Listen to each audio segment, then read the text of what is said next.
Jangan nikah sama orang yang kita cintai. Ingat, untuk perempuan jangan nikah sama orang yang kita cintai. Kenapa? Karena menikah dengan orang yang kita cintai berpotensi akan mendapatkan pasangan yang salah nantinya. Kenapa? Karena perempuan kalau udah jatuh cinta itu semua kesalahan pasangannya pasti dimaafin. Nah, ini bahaya banget kalau terjadinya sebelum pernikahan. Nih, aku kasih salah satu contohnya aja ya. Kenapa kalau perempuan menikahi seseorang yang dia cintai berpotensi akan mendapatkan pasangan yang tidak tepat?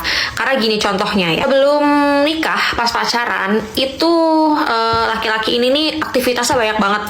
Hobinya banyak banget, tongkrongannya banyak. Alhasil setiap hari itu setiap malam nongkrong misalkan sampai tengah malam bahkan sampai subuh. Itu setiap hari. Dan itu bertahun-tahun tuh si laki-laki ini kayak begitu.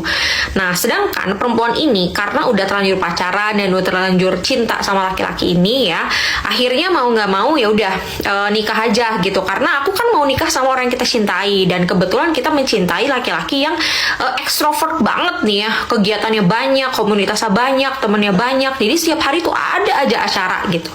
Setelah menikah, apakah laki-laki ini memprioritaskan keluarga? Tentu tidak.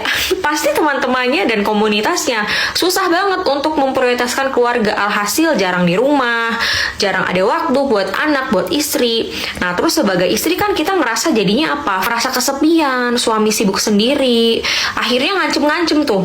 Kalau kamu masih terus-terusan pengen main kayak gitu, kita pisah aja. Lama-lama mati rasa, udah. Terus cerai. Banyak yang kayak gitu, itu salah satu contohnya aja. Nah, kalau misalkan kita menikah tidak dengan orang yang kita cintai, terus ketika kita tahu laki-laki itu misalkan ya ekstrovert banget, terus teman-temannya banyak, tongkrongannya banyak, sedangkan kita tipe orang yang suka quality time sama pasangan, nggak cocok nih. Nah, karena kita nggak ada perasaan apa-apa, ya udah skip aja, nggak usah dipilih gitu, karena udah kebayang nanti pernikahannya seperti apa.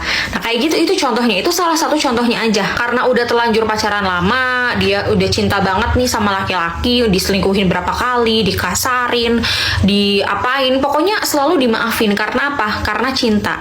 Akhirnya karena dia punya prinsip aku harus menikahi orang yang kita cintai, akhirnya ya udah, walaupun dia ketahuan selingkuh berkali-kali, walaupun dia kasar, walaupun dia itu tetap mau dinikahin. Apakah setelah nikah berubah? Tidak, malah lebih parah. Akhirnya apa? Cerai. Kalau misalkan kita sebelum nikah itu perasaan apa-apa gitu ya, maksudnya nggak ada perasaan cinta yang mendalam gitu. Nah, itu kalau kita tahu dia tukang selingkuh atau punya riwayat selingkuh, orangnya kasar, kita udah pasti skip orang itu, nggak akan dijadiin pilihan gitu, karena kita nggak ada perasaan apa-apa tuh gitu. Jadi ya enak buat mengakhirinya gitu. Tapi kalau udah terlanjur cinta ya gimana mau mengakhiri, mau diputusin tapi sayang gitu. Nah, kayak gitu akhirnya ya udah, jadi banyak yang tidak bahagia dalam pernikahannya karena tidak mendapatkan pasangan yang tepat. Jadi kalau misalkan kalian mau dapat pasangan yang tepat untuk menikah, hal yang utama adalah jangan menikahi orang yang kita cintai. Tapi Kak, masa pernikahan tanpa cinta?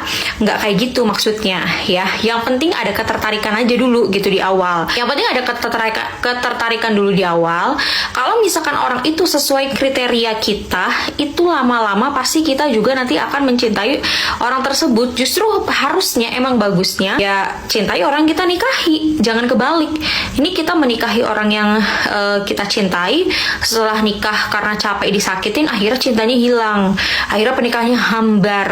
Nah, itu kan keluar tuh dari makna pernikahan. Karena makna pernikahan dalam Islam kan apa? Sakinah mawaddah warohmah. Boro-boro mau dapet itu ya, yang ada disakitin mulu. Karena apa? Karena kita memilih pasangan kita berdasarkan hawa nafsu. Jadi begitu, say.